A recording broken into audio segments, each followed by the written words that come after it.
The race to the Fall Classic is officially set. The Guardians, after their late season charge to snatch the division, will take on the Tigers in the wild card round. And then we've got an ALE showdown between the Yanks and the Bo Sox. They played each other 13 times this season, Boston taking 9 of those. Meanwhile, the top 2 division winners, Blue Jays and Mariners, receiving byes to the divisional series. We're back joined by MLB insider Jim Bowden as we set our focus to October baseball. And we got to look at the matchups in the American League. I want to see how you see them playing out. Walk us step by step here. Okay, I'll take you through it, Kiana. First of all, it's great to see the Red Sox-Yankees going at each other. What a great way. 2 out of 3, this old rivalry it's going to be dramatic.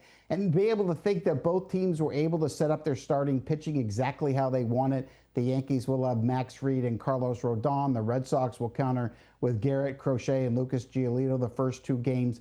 All 3 games will be at Yankee Stadium. That's a huge advantage for New York.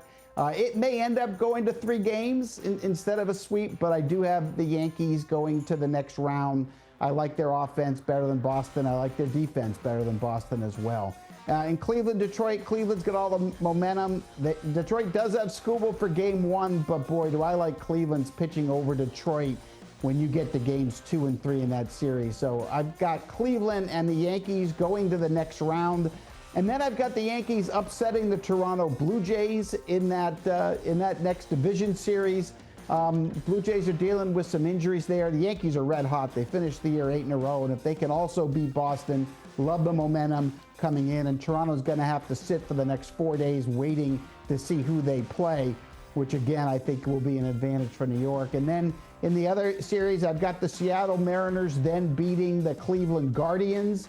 Look, a huge fan of what Seattle has done. That 5-man rotation of Brian Wu, George Kirby, Logan Gilbert, Bryce Miller, and Luis Castillo, they got hot at the right time in the last month. They've got a great bullpen led by impact closer Andres Munoz, Matt Brash, and Brizardo. They're great defensively up the middle with the MVP candidate Cal Raleigh and J.P. Crawford.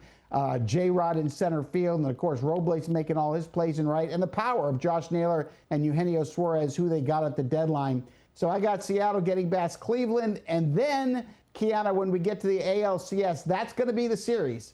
Seattle Yankees. I can just imagine that going 7 games, going to the bottom of the 9th inning, and now, because the Yankees didn't win the division, even though they have a better record than Seattle, Seattle would get the home field advantage. And I got Seattle walking it off on a J-Rod homer to send them to their first World Series ever. That would be absolutely incredible. I go back to years back when it was Julio Rodriguez and how he just changed just the trajectory of that team, and then going full circle now in 2025 with an opportunity to make it to the World Series. It's going to be exciting, but nonetheless, I want to move on to the senior circuit because the defending champs will face off against the Reds, who squeezed their way into the postseason with that tiebreak over the Mets.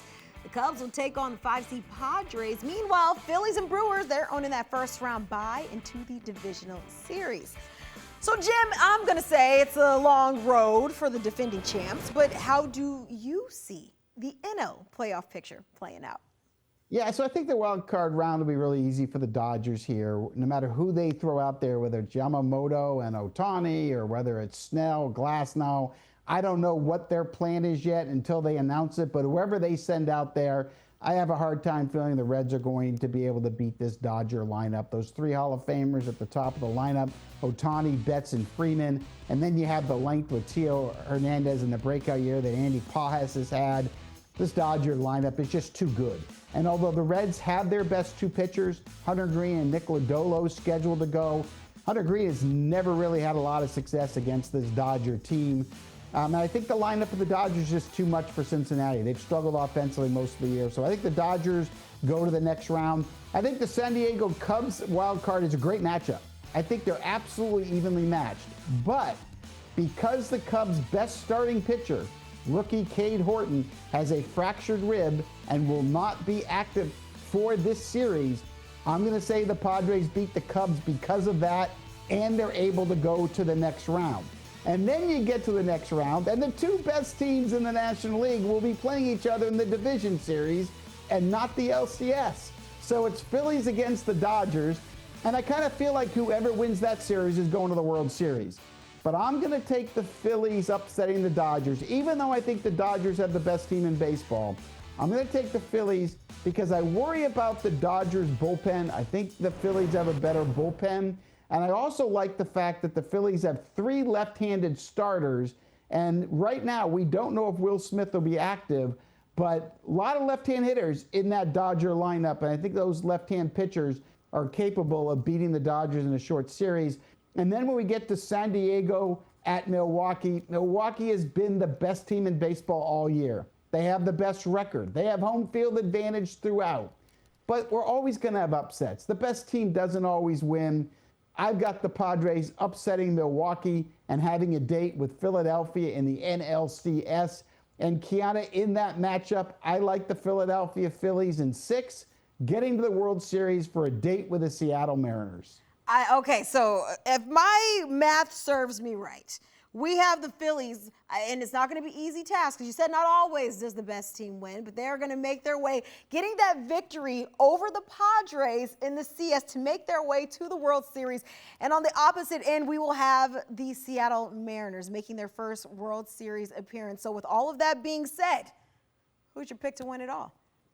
I think it's the year of the Mariners. I do. I think they get to their first World Series. They win their first World Series. I think the Phillies have a better team. I do. But you know what? There's something about the depth of the Mariners starting pitching, the bullpen, the vibe that's going on in Seattle right now. The salmon is tasting better than it ever has before. And Cal Raleigh's magical season just doesn't seem to ever end with his 60 home runs. And when you look at him and J-Rod and Naylor and Suarez and Crawford, the great leadership of manager Dan Wilson, I just have the vision of Seattle shocking the baseball world and winning their first world championship. So I'll go with Seattle over Philadelphia.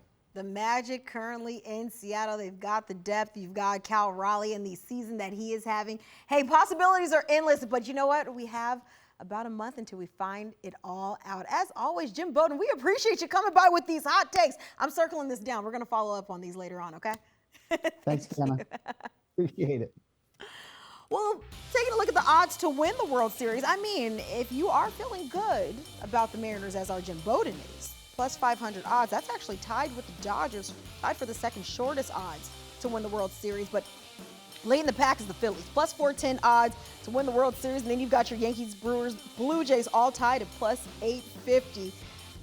I mean, the countdown begins. We are officially entering October baseball. It's anybody's game. We'll find out who's the last two standing.